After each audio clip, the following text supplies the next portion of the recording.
디모데전서 6장을 보면은 사도 바울이 자기 사랑하는 디모데에게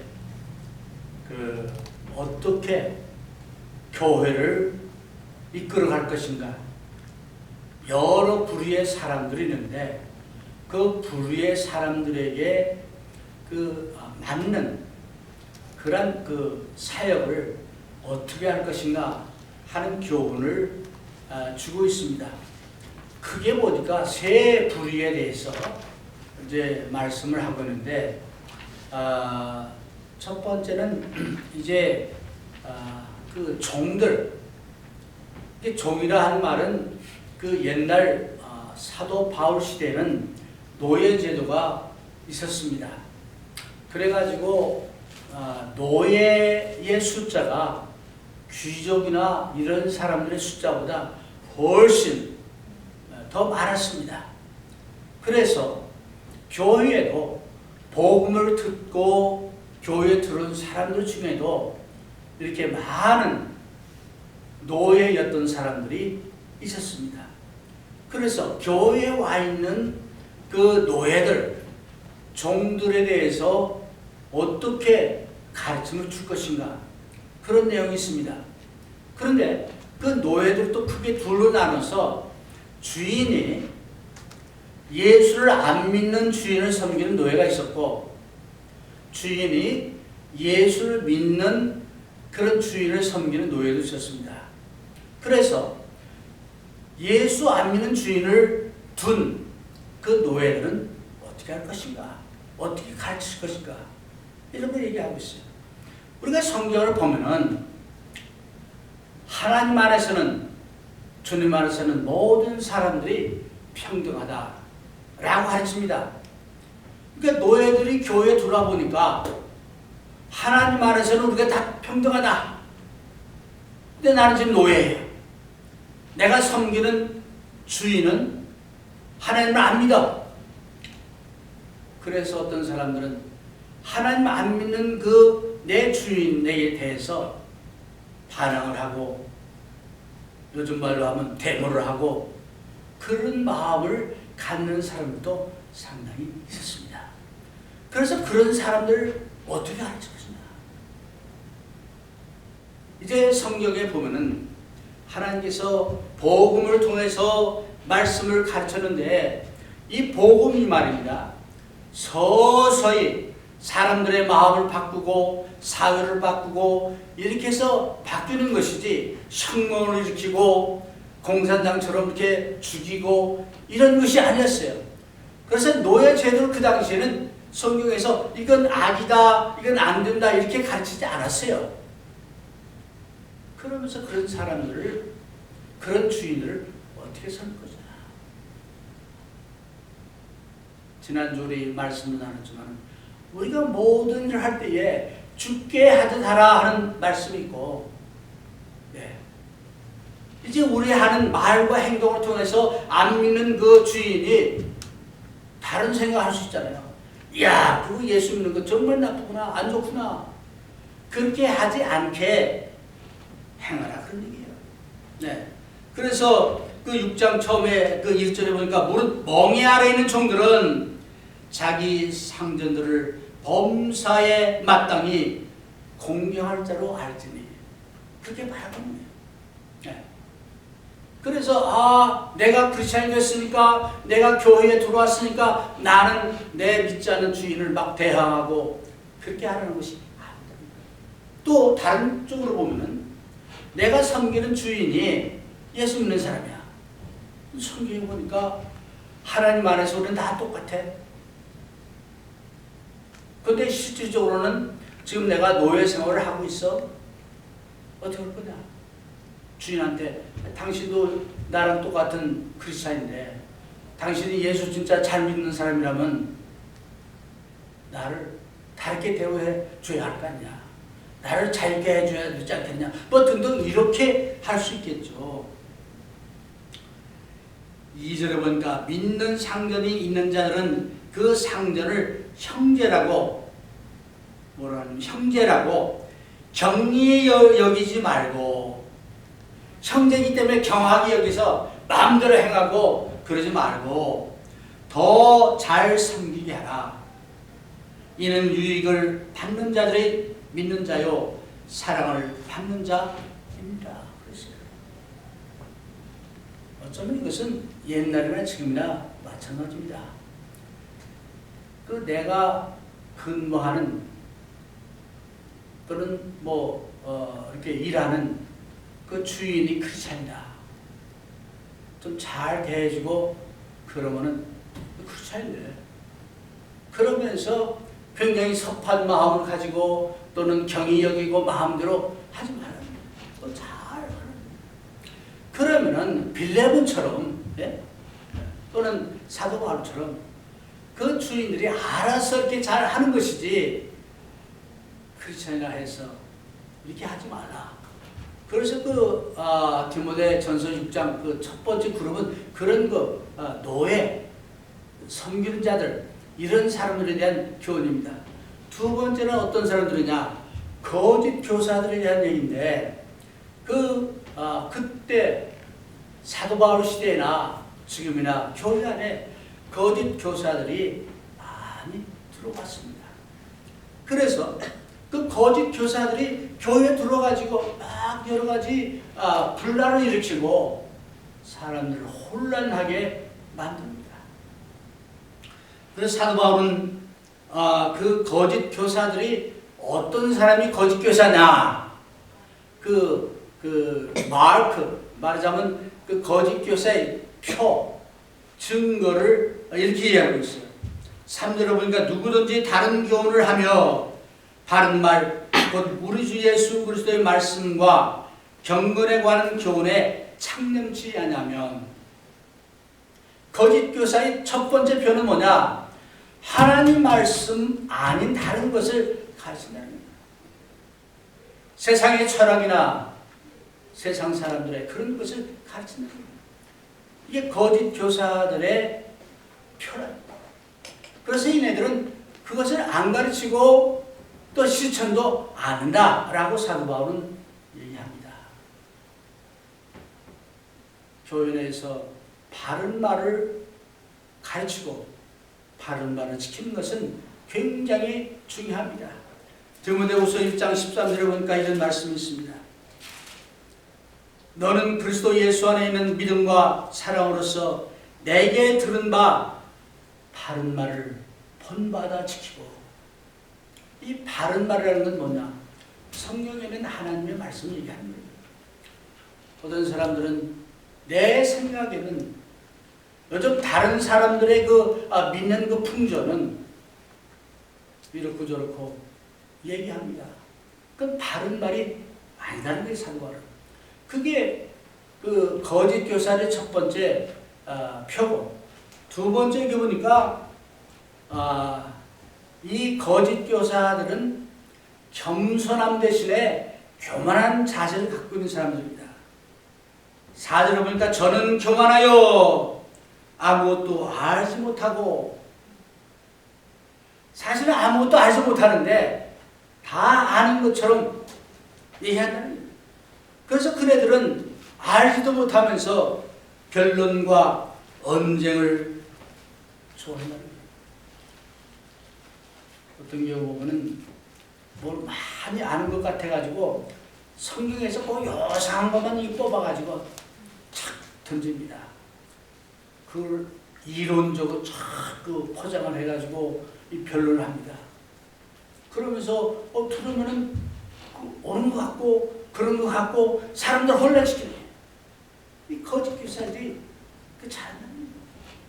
사실은 그게 사탄이 잘하는 수수입니다. 네. 그래서 이 사도 바울의 표현을 하면은 아무것도 알지 못하고 변론과 언쟁을 좋아해가지고 결국 그 사람들의 그 거짓 가르침을 통해서 투기, 분쟁, 회방, 악한 생각, 또 마음이 부패해지고 등등 이런 그 결과를 가져오게 한다는 거예요. 네. 또 하나는 이 거짓 교사들은 자기가 믿는 믿음을 자기의 그 경제적인 유익의 구실로 삼는 그런 것이다. 그래가지고 그네들은 경건을 이익의 재료로 생각한다.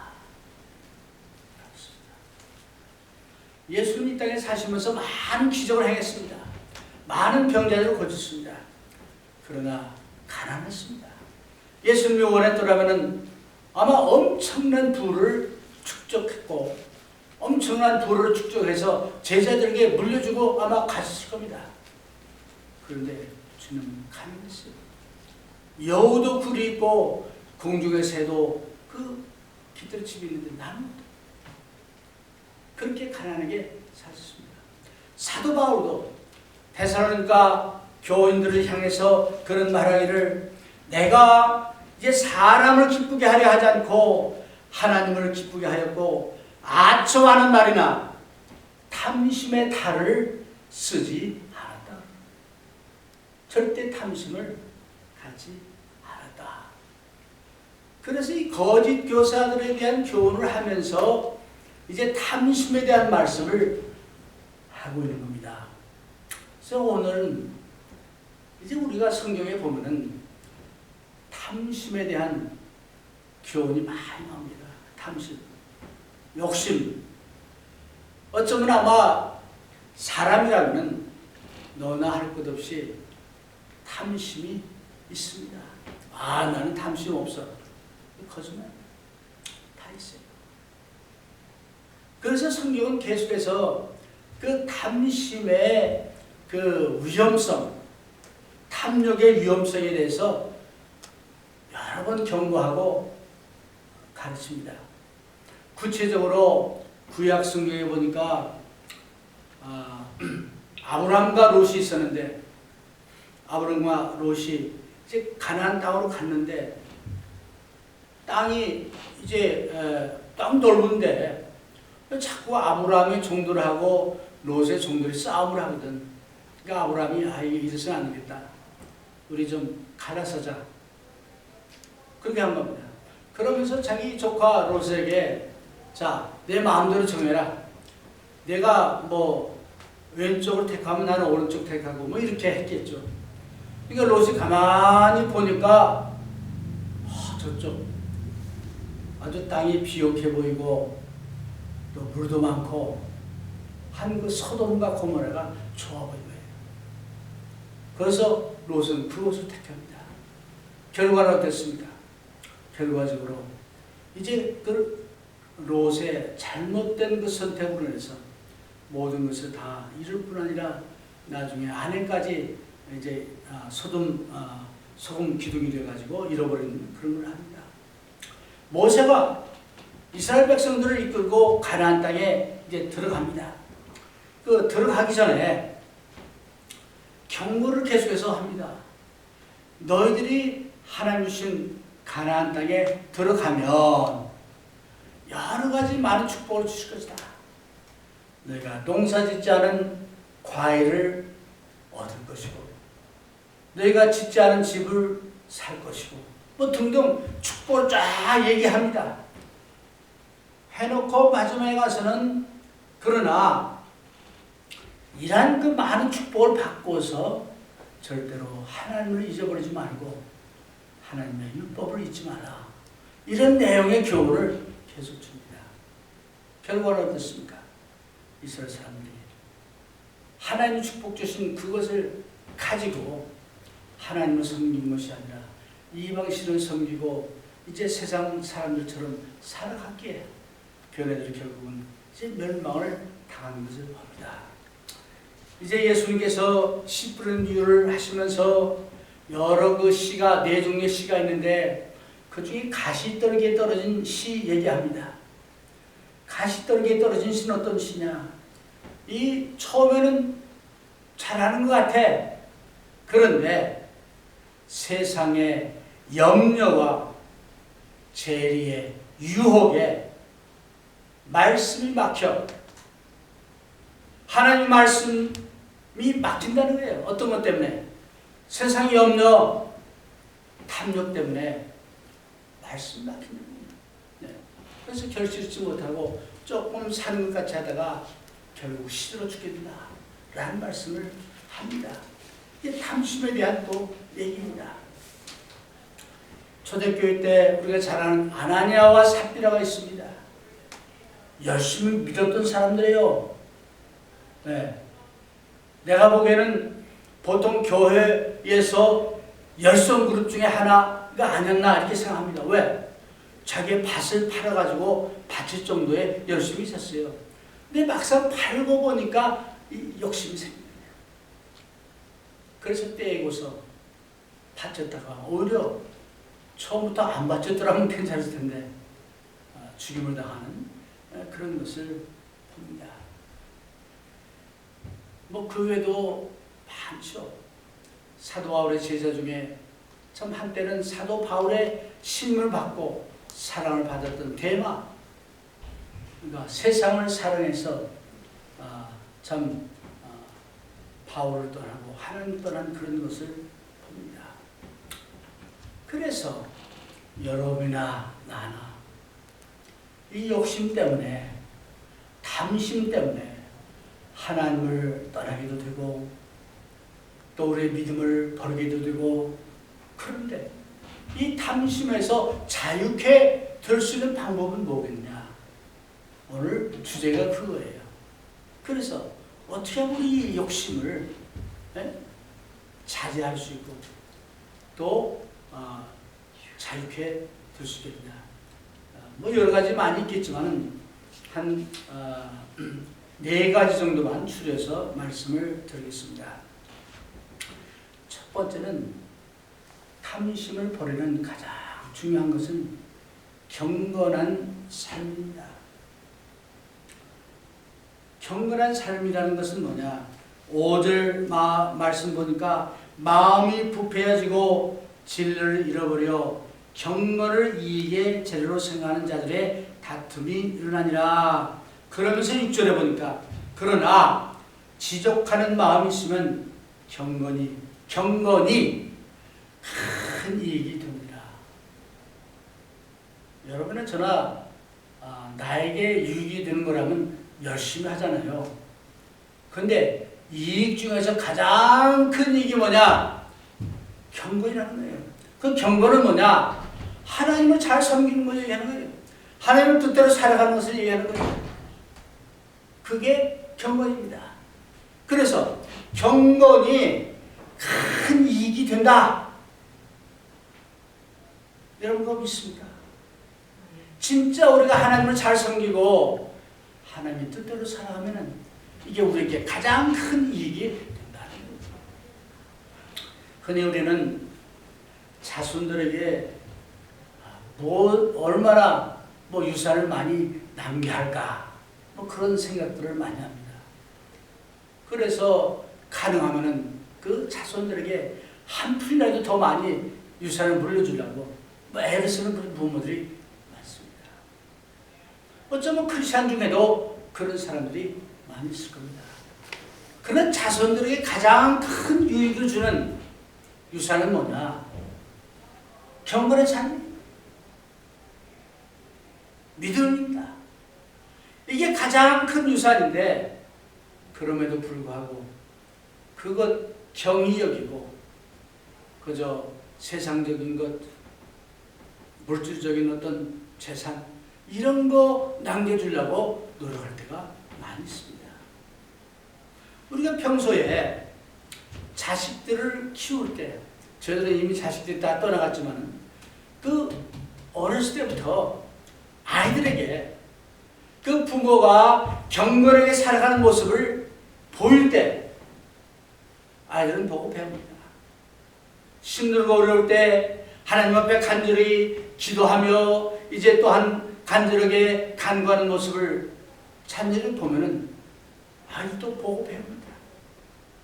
반대로 크리스찬이라 하면서 크리스찬 부모들이 맨날 세상 걱정이나 하고 다른 사람 욕이나 하고 또는 어떤 결정을 할 때 하나님 말씀보다는 자기의 생각이나 자기 욕심을 앞세워서 결정을 한다면은 그 경건이 큰 이익을 찾아버려. 그래서 이제 그런 경건한 삶을 살 때 말씀을 읽고 기도하고 또 하나님 말씀대로 순종하고 실천하고 선을 행하고 할 때 그런 것이 우리에게 큰 이익이 된다. 그렇게 할 때에 탐심에서 자유함을 얻을 수 있습니다. 두 번째로 만족하는 것을 배워야 합니다. 6절에 보니까 그러나 지족하는 마음이 있으면 경건이 큰 이익이 됩니다. 이제 참 자족한다. 이 만족한다 하는 것이 보통 사람들은 내가 바라고 원하는 어떤 것을 가지면 만족해, 행복해 생각합니다. 천만의 말씀. 물질을 통해서는 우리의 그 마음을 만족시킬 수가 없습니다. 네. 왜냐하면 우리 욕심은 한도 끝도 없이 조금 더 합니다. 이것만 더 가지면은 내가 만족할 거야. 자동차만 가지면 만족할 줄 알았는데 사고 보니까 이 자동차 말고 더 좋은 거. 집이 없을 때는 새빵살이 할 때는 집만 그저 살 수 있으면 행복할 줄 아는데 집을 사서 보니까 더 좋은 집들이 많아. 넓은 집들이 많아. 만족하지. 조금 더 합니다. 심지어는 사람들 관계에서도 그렇습니다. 내 주변에 있는 친구들이나 또는 가족들이나 이렇게 볼 때 그 친구나 가족에 대해서 만족하고 감사하는 마음을 가는 대신에 우리 애가 저쪽 집 그 애만큼만 하면 내가 좀 만족하겠는데. 어떤 사람들은 자기 배우자가 처음에는 좋아 보이는데 결혼하고 보니까 살다 보니까 아니야. 그래서 이 사람 말고 배우자 말고 저쪽 그 누구 아무개처럼 그렇게만 되면 내가 만족하겠는데 그렇게 생각합니다. 그래서 어떤 물질이나 이런 걸 가지고 여러분의 마음이 만족 절대 못합니다. 네. 그리고 어떻게 만족하냐? 하나님이 우리에게 주신 그 어떤 것, 현재 내가 갖고 있고 누리고 있는 그 어떤 것, 그것에 대해서 감사하고 만족할 때, 이게 하나님이 나에게 주신 분깃이야 라고 받아들일 때 우리의 마음은 만족할 수 있습니다. 여러분이 돈을 얼마나 가지고는 이 정도면 됐어 하겠습니까? 한도 없어요. 이제 우리가 참 그 어떤 것이 됐더라도 이 만족할 수 있는 것은 어떤 물질이나 그 어떤 그런 것 때문에 될 수 있는 것이 절대 아니다. 모든 물질은 다 사라져버립니다. 다 사라져버려요. 이제 전도서 기자는 이렇게 말합니다. 은을 사랑하는 자는 은으로 만족하지 못하고 풍요를 사랑하는 자는 소득으로 만족하지 못하나니. 은을 사랑하는 자는 은으로 만족하지 못한대요. 풍요를 이제 좋아하는 자는 사랑하는 자는 소득을 얻는다 해서 절대 만족하지 못한다. 얘기합니다. 솔로몬이 다 경험해보고 이제 배운 지혜입니다. 그래서 사도 바울은 빌립보 교인들을 향해서 빌립보서 4장 11절에서 13절을 보니까 이런 말씀합니다. 내가 어떤 환경에서도 자족하는 법을 배웠다. 네. 배고픔과 배부름과 풍부와 빈곤과 그 어떤 환경에서도 자족하는 것을 예수 그리스도 안에서 배우다. 그러니까 예수 그리스도 안에 있을 때 이 자족하고 만족하는 것을 배울 수 있다는 거예요. 우리가 탐심을 버리는 두 번째 비결은 주어진 것에 만족하는 것을 배워야 합니다. 그럼 이제 사도 바울은 말씀합니다. 이제 참 여기서 말하기를 우리가 세상에 아무것도 가지고 온 것이 없음에 또한 아무것도 가지고 가지 못한다. 이게 세 번째 저건데 천국인의 생각을 해야 돼요. 우리 탐심을 버리려면 우리는 하늘나라 백성입니다. 천국 시민입니다. 근데 천국 시민이라고 하면서 세상 시민처럼 살아가고 생각하는 사람이 많아요. 네. 그래서 하늘나라 백성들은 위의 것을 사모하고 이제 또한 이 땅이 우리의 끝이 아닌 것을 우리는 압니다. 이 땅이 우리의 끝이 아닙니다. 이 땅의 모든 것이 결국 내 것이 아님을 압니다. 이게 크리스찬이에요. 네. 조금 전에 사도 바울이 말하는 것처럼 우리가 세상에 아무것도 가지고 온 것이 없음에 아무것도 가지고 가지 못한다. 세상에 그 어떤 것이라도 아무리 귀한 것이라도 갈 때는 하나도 갖고 가지 못해요.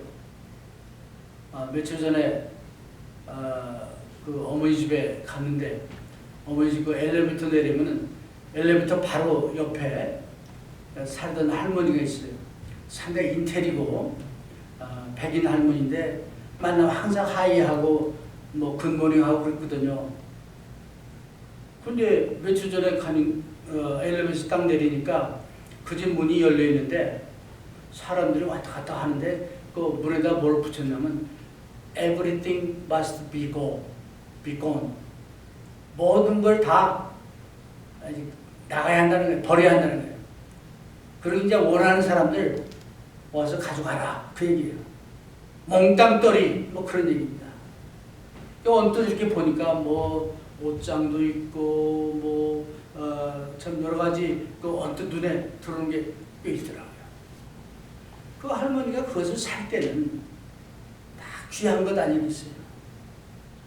그래서 귀하게 사용하다가 갈 때는 순간적으로 가셨어요. 뭐 뒤로 넘어져가지고 가셨대. 아무도 못 갔어요. 우리 다 압니다. 다 알면서도 이 땅에 영원히 살 것처럼 내가 갖고 있는 모든 것을 갖고 갈 것처럼 그게 욕심을 부릴 때가 많아요. 탐심이죠. 그래서 우리는 천국 백성의 사고를 가져야 합니다. 네. 이제 우리가 이 땅에 살면서 귀하게 여기는 그런 것들을 한번 쭉 적어보세요. 그것 중에서 제일 귀한 탑 리스트에 들어가는 게 뭔가 다시 보면 나의 신앙 상태를 알아볼 수 있고 내 탐심을 알아볼 수가 있다 생각합니다. 여러분은 나그네입니다. 그저 왔다 가는 나그네입니다.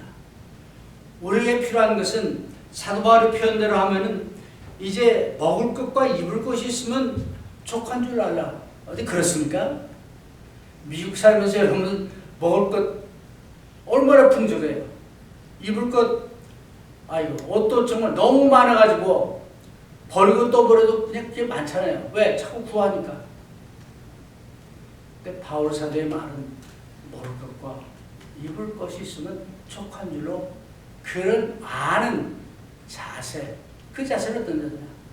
하늘나라에 시민권을 둔 사람들의 자세입니다. 그렇게 할 때 우리의 탐심이 물러가리라 믿습니다. 마지막으로 네 번째는 탐욕의 위험성을 알아야 합니다. 탐욕의 위험성을 알아야 합니다. 에덴 동산에서 아담과 하와가 살았는데 그 사람들이 필요한 거 있었어요? 부족한 것 있었어요? 병도 없고 고통도 없고 뭐 싸움도 없고 먹을 거 풍족하고 뭐 짐승들 두려워서 도망가지도 않고 그렇게 살았어요. 하나님께서 딱 한 가지 선악과만 먹지 말라 그랬거든요. 부족한 것이 하나도 없었는데 그만 하와의 마음에 탐욕이 생긴 거야. 저 선악과만 먹어보면 저만 먹으면 정말 만족하겠는데 행복하겠는데 그 선악과를 따라갈 때 아마 그냥 덥석대고 따지는 않았을 거예요. 왜?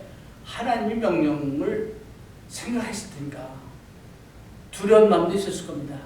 그럼에도 불구하고 그 욕심이 더 앞서가지고 하나님 말씀보다는 그 욕심에 이제 따라서 행동했을 때 그는 엄청난 범죄를 하게 되는 것을 압니다. 탐욕이 이렇게 위험한 거예요. 요거 내가 조금만 더